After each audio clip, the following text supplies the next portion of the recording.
നമുക്കറിയാം വോട്ടർ പട്ടിക പുനഃക്രമീകരണം ഇപ്പോൾ നടക്കുകയാണ്. പ്രധാനമായിട്ടും തെരഞ്ഞെടുപ്പ് വരാൻ പോകുന്ന 5 സംസ്ഥാനങ്ങളിലാണ് ഇത് നടക്കുന്നത്. ബീഹാറിലാണ് ഇത് തുടങ്ങിയത്. 7.6 ലക്ഷം വോട്ടർമാർ പുറത്തായി കഴിഞ്ഞു. പ്രത്യേകിച്ച് ബംഗ്ലാദേശികളും റോഹിംഗ്യകളുമാണ് ഇവർ എന്ന തിരിച്ചറിവ് ഇപ്പോൾ ഉണ്ടായിരിക്കുന്നു.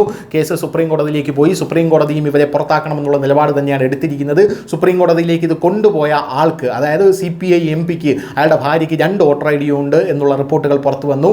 അങ്ങനെയൊക്കെയാണ് ഈ കാര്യങ്ങൾ മുന്നോട്ട് പോകുന്നത്. ഇപ്പോഴിത് ആസാമിൽ നിന്നൊരു റിപ്പോർട്ട് പുറത്തു വരികയാണ്. നമുക്കറിയാം ആസാമിൽ ഭരിക്കുന്നത് ഹിമന്ത് ബിശ്വ ശർമ്മയാണ്. ഹിമന്ത് ബിശ്വ ശർമ്മ എന്ന് പറഞ്ഞ ഇക്കാര്യത്തിലെല്ലാം കർക്കശക്കാരനാണ്. പോരാത്തതിന് NRC അതായത് പൗരത്വ രജിസ്റ്റർ കൊണ്ടുവന്നത് തന്നെ ആസാമിന് വേണ്ടിയിട്ടാണ്. ആസാമിലാണ് പ്രധാനമായും ഈ ഭീഷണി ഏറ്റവും കൂടുതലുള്ളത്. കാരണം ബംഗ്ലാദേശിൽ നിന്ന് വന്ന് അവിടെ കുടിയേറി പാർത്ത അവിടെ MLA-മാർ പോലും ഇവർക്കുണ്ട് എന്നാണ് പറയപ്പെടുന്നത്. എന്തായാലും ഇങ്ങനൊരു സാഹചര്യത്തിൽ ആസാമിൽ നിന്ന് വരുന്ന ഒരു റിപ്പോർട്ട് അവിടെ വലിയ രീതിയിലുള്ളൊരു പ്രക്ഷോഭം ഉണ്ടായിരിക്കുന്നു. ആ പ്രക്ഷോഭം അടിച്ചമർത്തിക്കൊണ്ട് ഒരു മാസീവ് ഡ്രൈവ് അവിടെ നടന്നിരിക്കുന്നു എന്നാണ് നമുക്ക് മനസ്സിലാക്കാനായി സാധിക്കുന്നത്.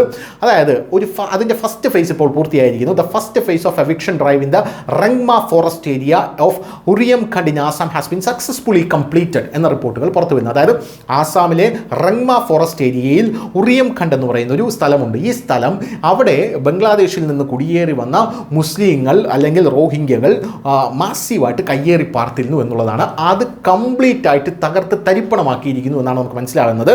8500 ബിഗാസ് ഓഫ് ലാൻഡ്, അത്രയും ഭൂമി ഇവർ കയ്യേറി അവിടെ പാർത്തിരുന്നു. ഇവരുടെ ഒരു ചെറിയൊരു സാമ്രാജ്യം തന്നെ അവിടെ തീർത്തു വെച്ചിരുന്നു എന്നുള്ളതാണ് മനസ്സിലാക്കാൻ സാധിക്കുന്നത്. 1500 മുതൽ 2000 വരെ മിയ മുസ്ലിങ്ങളുടെ ഫാമിലി, ഈ മിയ മുസ്ലിങ്ങളുടെ ഫാമിലിയാണ് അവിടെ നിന്ന് കുടിയിറക്കപ്പെട്ടത്. 4000 കെട്ടിടങ്ങൾ തകർക്കപ്പെട്ടു എന്നുള്ള റിപ്പോർട്ടുകൾ ഇപ്പോൾ പുറത്തു വരികയാണ്. അതിൻ്റെ ദൃശ്യങ്ങൾ ഇപ്പോൾ വന്നിട്ടുണ്ട്. സൂപ്പർ മാഫിയ ഡിസ്മാൻഡിൽഡ് എന്നാണ് ആ ദൃശ്യങ്ങൾ ഇപ്പോൾ പുറത്തു വന്ന ആ ടാഗോട് കൂടിയാണ് ദൃശ്യങ്ങൾ ഇപ്പോൾ പുറത്തു വന്നിരിക്കുന്നത്. കോപ്പിറൈറ്റ് ക്ലെയിം ഇല്ലെങ്കിൽ തീർച്ചയായിട്ടും ഞങ്ങളത് നിങ്ങളെ കാണിക്കുന്നതാണ്. എന്തായിരുന്നാലും ഈ മിയ മുസ്ലിങ്ങളെ അവിടെ നിന്ന് കുടിയിറക്കുമ്പോൾ വലിയ പ്രക്ഷോഭം ഉണ്ടാകാൻ സാധ്യതയുണ്ട്. എന്നാൽ ആസാമിലെ ഒരു സ്ഥിതിഗതി നമ്മൾ പരിശോധിച്ച് കഴിഞ്ഞാൽ ആസാമിലെ തദ്ദേശീയ മുസ്ലിങ്ങൾ അവിടെയുള്ള ഈ മിയ മുസ്ലിങ്ങൾക്കെതിരാണ്. കാരണം ആ തദ്ദേശീയ മുസ്ലിങ്ങളുടെ ജോലി ഇവർ തട്ടിയെടുക്കുന്നു എന്നാണ് അവർ പറയുന്നത്. കാരണം അവർക്ക് ലഭിക്കേണ്ട ആനുകൂല്യങ്ങൾ പോലും ഈ മിയ മുസ്ലിങ്ങൾ തട്ടിയെടുക്കുന്നു എന്നാണ് പറയുന്നത്. സ്വാഭാവികമായിട്ട് ഇവർ കുടിയേറി വന്ന ആൾക്കാരാണ്.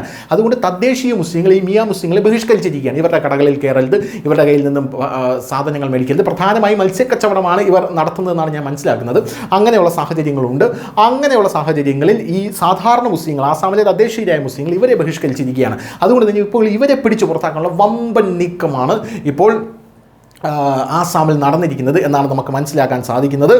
ഹിമന്ത് ബിശ്വ ശർമ്മ ഇതിൻ്റെ ഫസ്റ്റ് ഫേസ് പൂർത്തിയാക്കിയിരിക്കുന്നു. വലിയ രീതിയിലുള്ള പ്രക്ഷോഭം ഉണ്ടാകാനുള്ള സാധ്യത മുന്നിൽ കണ്ട് വലിയ രീതിയിലുള്ള സുരക്ഷാ സേനയെ അവിടെ വിന്യസിച്ചിട്ടുണ്ട് എന്ന് മനസ്സിലാക്കാനും സാധിക്കുന്നു. ധാരാളം ബുൾഡോസറുകൾ, അതായത് കണ്ണിൽ കണ്ടാൽ എണ്ണിയാൽ തീരാത്തത്ര ബുൾഡോസറുകളാണ് അവിടെ ഇറങ്ങിയത്. 4000 സ്ട്രക്ചറുകളാണ് അവിടെ ഡെമോളിഷ് ചെയ്തിരിക്കുന്നത് എന്നും നമുക്ക് മനസ്സിലാക്കാനായി സാധിക്കുന്നു. എന്തായാലും ഇത് തുടരാനുള്ള സാധ്യതയാണ് നിലവിലുള്ളത്. കാരണം വോട്ടർ പട്ടികയിൽ നിന്ന് പോലും ഇവരെ എല്ലാം പുറത്താക്കുന്ന ഒരു സാഹചര്യം നിലവിൽ നടന്നുകൊണ്ടിരിക്കുകയാണ്. നമ്മുടെ രാജ്യത്തിൻ്റെ ഒരു സൈഡിൽ നിന്നും അത് നടന്നുകൊണ്ടിരിക്കുകയാണ്.